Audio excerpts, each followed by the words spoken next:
Today is Tuesday, January,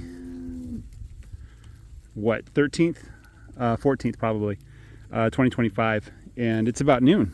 It's almost exactly noon.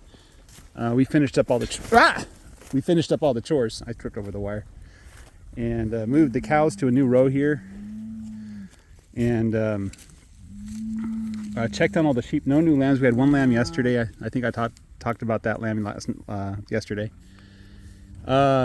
News that happened since I filmed yesterday is I cut my left hand really bad. I was butchering the ram that died a couple days ago.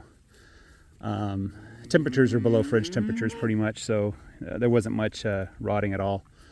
But I cut him up, and the skinning knives that I use, they're like short little blades. They got dull during the process, which happens, and I just tried to power through it, and then something slipped, and next thing you know, I have a knife in my hand and blood.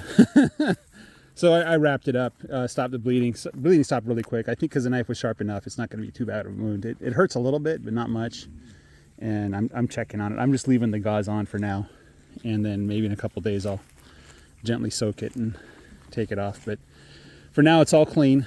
My hands were clean when I was butchering the ram that died. So right now it's warm. It's like 45, 50 degrees. I'm wearing a jacket and I'm sweating a little bit, but if I take it off, I'll be cold. So it's kind of like that range there. This is the row they are in. You can see there's a few spots that are pretty muddy. A week ago, so if you go back 2 rows, I don't know if you guys can see, I'll try to lift up the camera a little bit. So 1 row, 2 row, 3 rows ago, there wasn't much precipitation, and so the ground is pretty much intact, which is what I want to do. I don't want to disturb the soil much. And yeah, so right now there's no hay out here. I just let them forage on whatever they can find, clean up whatever's left, and then I'll put out the hay tomorrow morning. And my daughter's out there training the cows with cattle cubes. So we're putting out about 25 pounds a day for them, and we're shaking it and making noise. And the calves will learn from their mamas, I think. That's a good sign. So yeah, the cows are getting excited about that. So past couple days I've been doing some work, just thinking and writing things down. A thought really isn't a thought unless you write it down and you go back and review it. Thoughts are so ephemeral. But I've been planning how to manage the farm next year, like my big goals. I've already talked about those. I'm putting it down on paper now, and I'm going to make a video here shortly. Hopefully the wind isn't bothering you. Just picked up all of a sudden.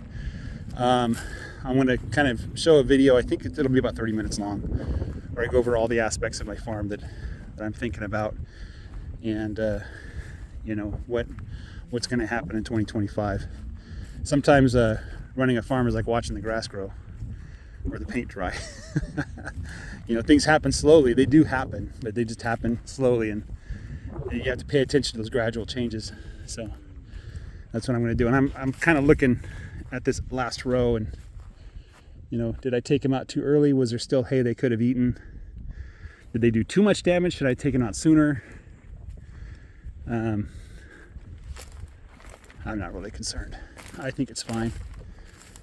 I think previous year, 2023 in November, around Thanksgiving, we got a downpour, and the ground was way worse than this. I think it was in this area, and it took a good long while for that to naturally recover, but it did recover, and this isn't that bad. One time when I rolled out the bale, yesterday when I rolled out the bale of hay, I think you can still see a lot of the hay left. The side-by-side was in the mud, and I was like, if this thing doesn't go forward, we're stuck, and I don't know what I'm going to do. But thankfully it went forward, so that wasn't a problem.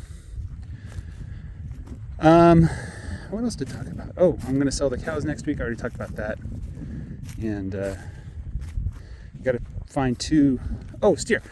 Somebody had the idea. They said, hey, can you take a video of each of the calves so we can see them? And I'm like, well, it's hard. So cows keep moving around, And when you start chasing cows to get a picture of them, they get really excited and they start running away from you. And so I'm not really able to take a good picture. When you do get the cows pinned up, then either they're all standing in front of each other, so you can't take a picture of the one you want to take a picture of, or they're too excited to stand still, you know.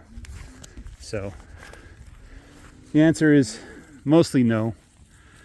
And me going through the calves and trying to figure out which ones I want to keep, it's gonna be guessing game. It really is, you know.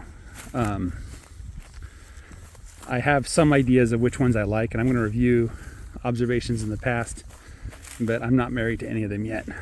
And the ones that I keep, I'm going to keep them for 2 more years and then harvest them. And I'll probably just do that by hand myself. Both of them at the end of spring, like almost on their 3rd birthday. And the South Pole, when I start getting the South Pole calves, and I'll see how they perform and stuff. Here's 2 calves, if you want to see 2 of these calves. This one is number 32 and 28. So I like the body shape on both of them. They do have long legs though. This one's a little shorter, it seems, bigger belly, shorter. This is some old hay. I don't know where this hay came from. Oh, I know where this hay came from. So I was trying to move hay back to the bowls, and it fell off here. So there's a big pile of hay here. This was hay that was meant for the bulls. But I think they're both steer. I could be wrong. There's 37. Baldies go for a good price around here. I don't know why, but Baldies get a better price. So here's 34. I guess they're showing off their they're showing me themselves. That's a heifer. 34 is a heifer. So heifer's a no-go. Unless it's really beautiful. Unless I look at the heifer, I'm like in awe about how beautiful it is. I'm not going to keep it. So this brown one here, I don't know what number she is. Is it a he? It's a he. Used to be a he, at least. Now he can sing soprano, you know. And there's some more out there. Yeah, there's lots of things to eat out here. If you've watched Greg Judy's videos recently, some of the ones where he talks about the nutrition of the grass, fescue is a big deal to him. His operation is just not possible without it, right? This grass here has probably no nutrition in it. They could fill up on it, but they won't. They'll die eating this grass. So at some point I'm going to have to supplement with at least hay, if not protein supplement. If I go no hay, then I need to buy protein tubs, and protein tubs are probably more expensive than hay is for me, because this is hay country. This is where pretty much all the hay in the world is made, right? That gets exported and shipped out to different states and stuff like that. So it doesn't really make sense not to buy the hay when it's so much cheaper than protein supplement. I am watching their manure patties. Oh no, what is that? Is that? Oh, that's the fire pit that we had a while ago, back in October. So Greg Judy said if it's piling up more than 6 to 8 inches. So let me get down on my hands and knees and measure this. So 4 fingers next to each other, that's about 4 inches, right? Okay. So kneeling down, you can see here that it's about 6 inches tall. So it's on the upper end of what's acceptable. At the same time, I have patties like this one and patties like this one, which are exactly what I want to see. This is precisely the patties I want to see, especially in wintertime. Like having patties like this is amazing. So I don't know where the cows are getting their protein from. I assume the hay has plenty of it. This one's about almost 8 inches. So this is, if this was, there's a bunch of patties like this, I'd be feeding protein. But that's like the upper end, the worst of the worst. And for every one of these big ones, there's like 3 good ones, is what I'm seeing. So I don't see a purpose. I mean, this cow's having some problems. That's not good. That's not good. But then we get here, somebody smushed this. I think my side-by-side did. You know, I mean, it's not that bad, you know.